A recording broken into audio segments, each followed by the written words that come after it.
자, 오늘 말씀은 요한계시록 14장 1절에서 13절입니다.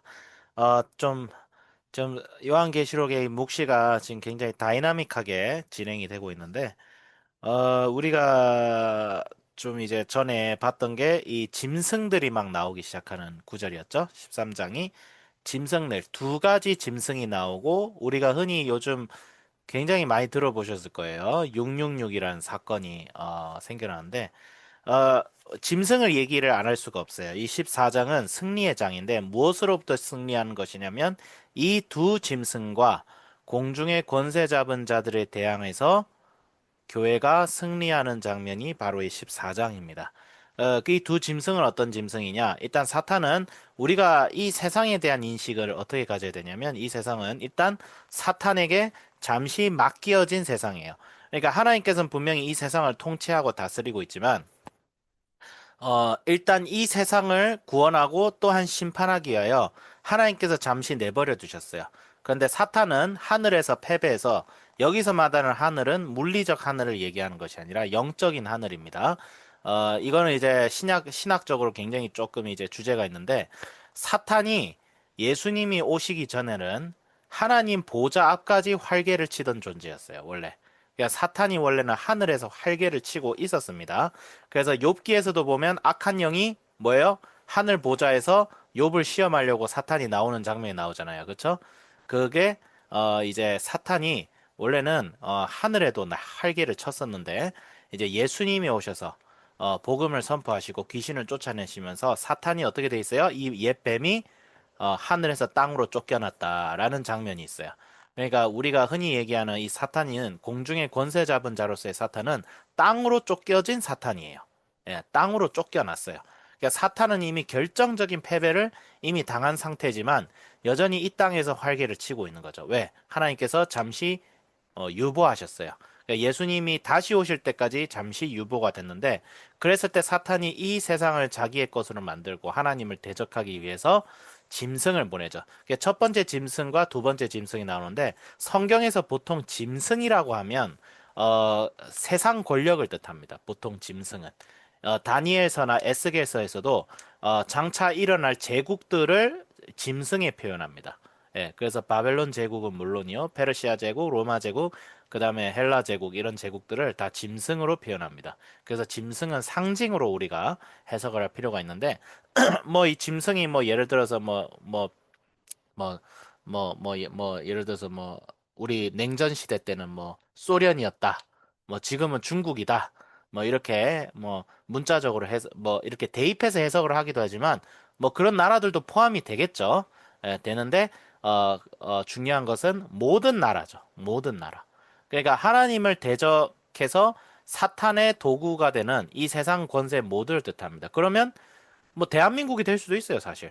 그럼 미국이 될 수도 있고, 일본이 될 수도 있고, 중국이 될 수도 있고, 러시아가 될 수도 있고, 모든 나라가 다 해당됩니다. 좀 관련 없지만 인도도 될 수도 있고, 인도도 세잖아, 나라가.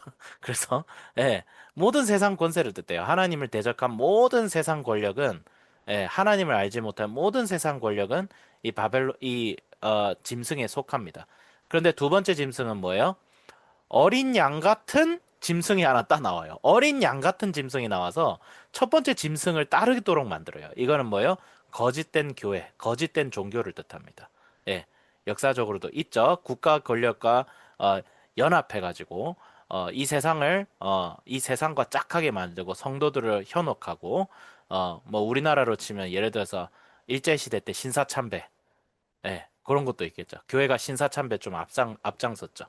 그러니까 이 모든 세상 권세가 사탄의 지배 아래 있어요. 사탄의 지배 아래 있고 참된 성도들과 예수님을 따르는 자들을 핍박하는데 거기에 대해서 성도들이 어떻게 일어나는가? 성도들이 어떤 존재예요? 이제 1절에서 보면 오늘 본문 말씀 14장 1절에서 보면 보라 어린 양이 어디에 섰다? 시온산에 섰다. 구약의 선지자들이 항상 구약 백성들에게 예언했어요. 보라, 때가 이르면 만민이 시온산에 모이고 모든 높은 산이 이 시온산보다 낮아지고 우리 장차올 메시아를 통하여 우리 백성들이 구원받고 만민이 이방 민족까지 구원받을 것이다. 이것이 구약의 예언자들이 끊임없이 얘기한 이 시온산에 누가 선 거예요? 어린 양이 있으셨다라는 거죠. 그러면 요한이 이걸 통해서 얘기하는 게 너희들이 그렇게 기다렸던 구약의 메시아가 바로 누구다? 예수 그리스도다. 어린 양이시다. 우리 죄를 위해서 속죄하신 왕 중의 왕이시다. 오늘 킹 오브 킹즈 애니메이션 나오죠? 예, 킹 오브 킹즈 아시죠? 그 영화로 애니메이션. 예, 킹 오브 왕 중의 왕이신 킹 오브 킹즈가 바로 시온산에 계신 분이죠. 그러면 14만 4천은 누구예요? 예수님을 따르던 예전에도 있었고 지금도 있고 장차에도 있을 역사의 종말까지 있을 모든 교회를 14만 4천이라고 볼 수 있겠죠. 예, 문맥상. 예, 물론 어떤 분은 뭐 이제 전에 있는 구절에서 이게 뭐 이스라엘 백성들만 얘기하는 거 아니냐 이렇게 할 수 있는데 뭐 그렇게 보셔도 되고 근데 문맥상을 일단 교회로 보는 것이 더 타당합니다. 그래서 이 속량함을 받은 14만 4천밖에 능히 이 노래를 배울 자가 없더라. 그러니까 이 말은 뭐예요? 예수 그리스도로 인해 구원받은 자들만이 이 시온산에 설 수 있는 거예요. 하나님 나라의 백성이 될 수 있다는 거예요. 하나님 나라는 절대 어떤 인간이 막 사회적으로 철학적으로 진보해가지고 만들어낼 수 있는 게 아니에요. 예, 그런 게 아니야. 이 세상에 어떤 진보가 진정으로 일어나면 그건 예수님의 십자가의 보혈 외에는 다른 방법이 없어요. 예, 그런 것이죠. 그랬을 때 6절에 천사들이 세 가지 선포를 합니다. 첫 번째 선포는 뭐예요? 7절에 그가 큰 음성으로 이르되 하나님을 두려워하며 그에게 무엇을 하라? 영광을 돌리라.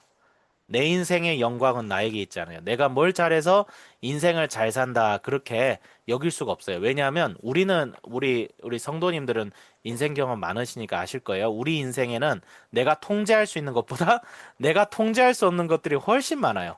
그래서 뭐 저도 이제 인생을 이제 계란 한 판 먹고 5년 지났지만 어 그래야지. 인생은 뜻대로 잘 안 된다.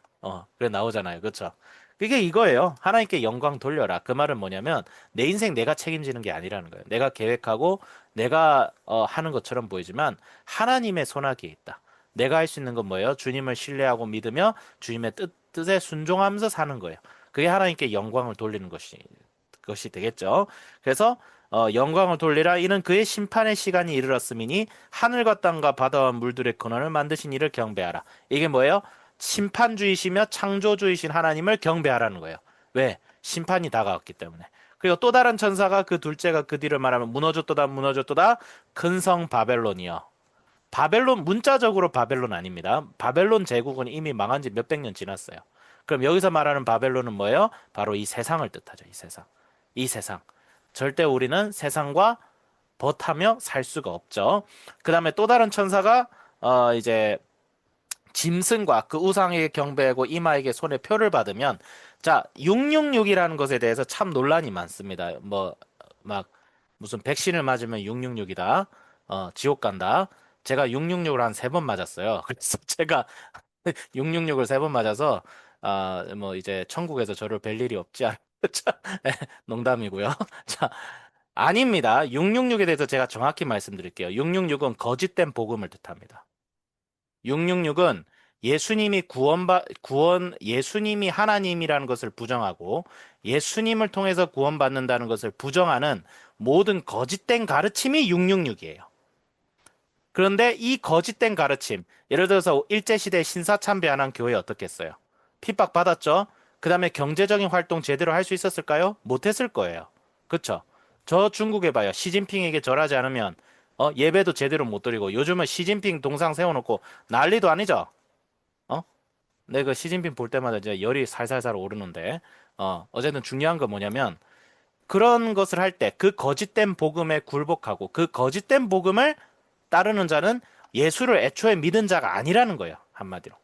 그러니까 모양만 십자가지 거짓된 복음으로 사는 그것이 666이에요. 그 666은 교회에서 나옵니다. 교회가 타락할 때 거짓된 교회에서 나오는 것이 666이지 뭐 칩을 맞았다, 주사를 맞았다, 그거 666이다. 그거 잘못된 거예요. 어떻게 성경을 그래 해석을 하는지 제가 볼 때마다 이제 제 DFC 했을 때도 그게 유행을 했었어요. 그래서 내가 짜증나가지고 내가 그냥 666 맞을랍니다 해가지고 그래가지고 찍혔던 경험이 있습니다.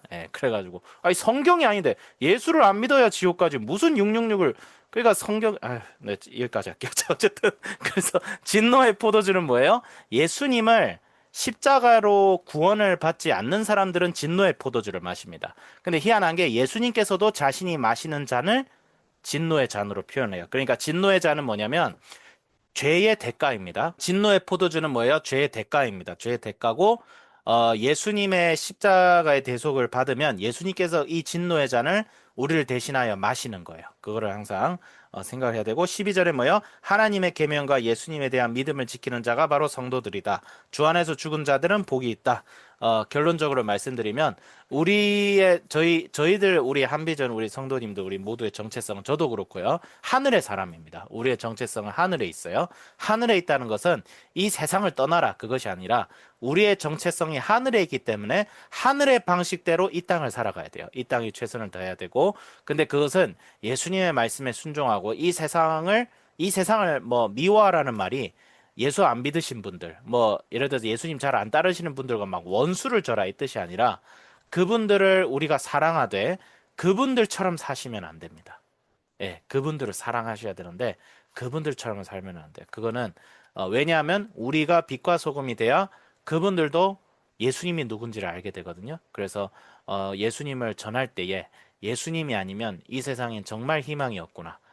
예수님 없이 뭔가 이 세상에 낙원을 만들고 나라를 한번 바로 잡아 보겠다는 그런 모든 노력은 결국 다 흐지부지 끝나요. 왜냐하면 이 세상은 사탄의 지배 아래 있기 때문이죠. 그렇다 할지라도 교회가 예수님을 믿고 인내함으로 그 다음에 또한 복음으로 예수님의 방법으로 나아갈 때 반드시 변화가 일어납니다. 교회 2000년사에 교회가 무너졌던 적도 있었지만 교회가 다시 부활해서 일어나서 이 땅의 빛과 소금이 되었던 것이 있죠. 오늘 이 첫째 짐승과 둘째 짐승이 낯띠는 이 세상 속에서 우리 한비전의 자녀들과 우리 성도님들이 이 시온산에 어린 양과 같이 선 14만 4천이 우리 모두가 돼야겠다. 저도 돼야겠다.